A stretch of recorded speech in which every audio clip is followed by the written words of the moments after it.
Welcome to SikhCast, brought to you by Sikh Research Institute, illuminating every path. Join Inni Kaur in a reflection on Vaisakhi and its deep resonance to her life from the perspective of her past and present. Vaisakhi and I. Vaisakhi for a Sikh will always be about the Vaisakhi of 1699, with the 10th Pacha, the 10th sovereign. And that's the way this extraordinary moment in Sikh history has been passed down through the centuries. The historic Vaisakhi of 1699 is very much part of my consciousness. I'm convinced it is a part of the Sikh DNA. This is one day that no matter where a Sikh is, the greatest effort will be made to visit a Gurdwara, be part of the Sangat, and celebrate. Each of us remembers Vaisakhi differently because we all are at different stages of our Sikhi journey. I too grew up hearing about Vaisakhi, but I must confess that I did not really connect with it. It was when the darkness in my life was unbearable that a voice resounded within. You are not a commodity. You are not someone's property. You're a spark of divinity. Recognize your worth. I give you the name Kaur. It belongs to you. Stand tall, my child. I am with you. Stand tall, my child. I am with you. It is at that moment that I transcended and embraced Kaur. I understood on many levels what was being bestowed. I was somewhere in my 40s. Up until then, Kaur and I were alien, but no more. That moment, it became my Vaisakhi, a gift I've cherished with every breath. Embracing Kaur has been liberating. The freedom that I felt and continue to feel is intense. I have changed, and this dramatic change has caused tension between those I loved and those who supposedly loved me. But the truth is that I could not go back, for I've had a fleeting taste of the nectar, and I've wanted that flavor to continue more than anything else. Surrender transpired, but I had always regarded surrender as a weakness. Images of white flags and conquering armies would flash before my eyes whenever the word surrender entered my consciousness. But that is not what this surrender is. I can tell you that it is not I who surrendered. It is my being, my essence, that surrendered on its own. My head fell intuitively, and my heart opened. And what I received was the glow of warm love. I felt cradled.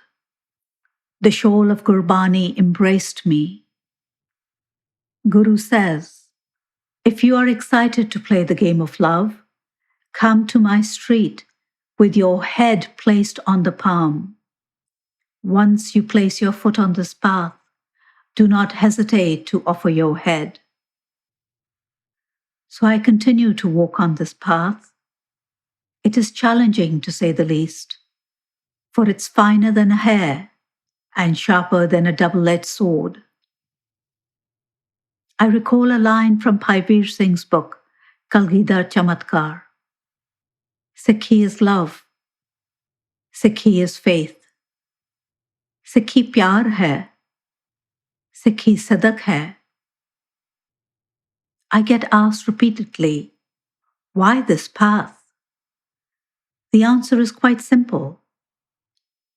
It is because of the love that I have experienced emanating from the house of Nanak. This love nurtured me, and I blossomed. Sikhi is love. I can vouch for that. Love is not abstract. It is experienced through relationships, and all relationships are based on experiences. The relationship between the Guru and a Sikh is no different. The closer one is to Guru, the more profound the bond is.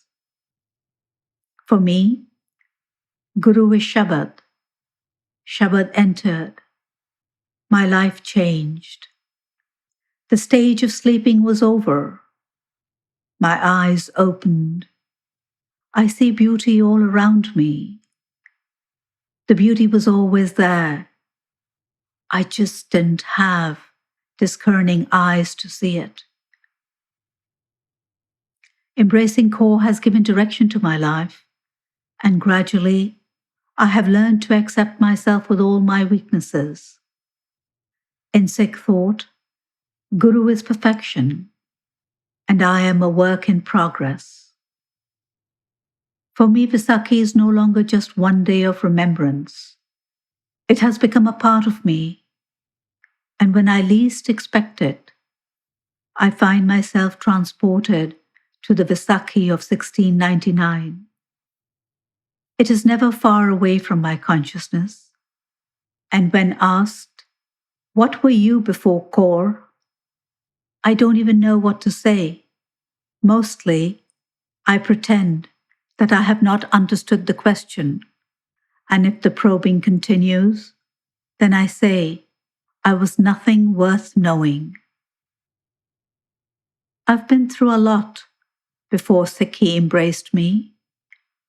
I am a Kaur now, and that's it. Maybe it is strange, or maybe not, but I feel that the Vaisakhi of 1699 freed me. And once you have tasted freedom, there's no going back. It comes back to relationships, and I want this relationship to define my life. I feel the gifts are my shinghar, my adornment. They remind me of Guru. They are a nishan of love, a nishan of belonging. My case grows lovingly. I now call them my tresses. The kada adorns my wrist. It is the only jewel I need. I no longer call the kirpan a sword. Instead, it is an instrument of compassion to be used with great care. I long for the divine virtues to reside within before I can be worthy to carry this gift. It has taken me quite a while to feel this way, but then, in Sikhi, the journey is the destination, and I know my life is richer and more beautiful with Shabad in my life.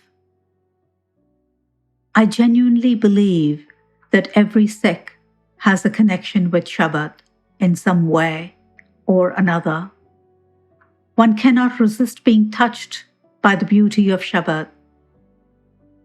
I see all of us as jewels on the crown of Sikhi. Some of us are diamonds, emeralds, rubies, and some of us are just rock-solid gold that the gemstones rest on. Jewels need to be chiseled for their true beauty to radiate, and that is what Guru does. We are all the jewels in the crown of Sikhi. On this Vaisakhi, may we yearn for the chiseling. May we yearn to be adorned with the 5 gifts.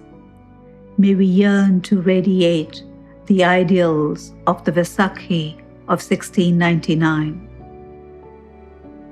When will the kirpan embrace me? You are listening to SikhCast by Sikh Research Institute, illuminating every path.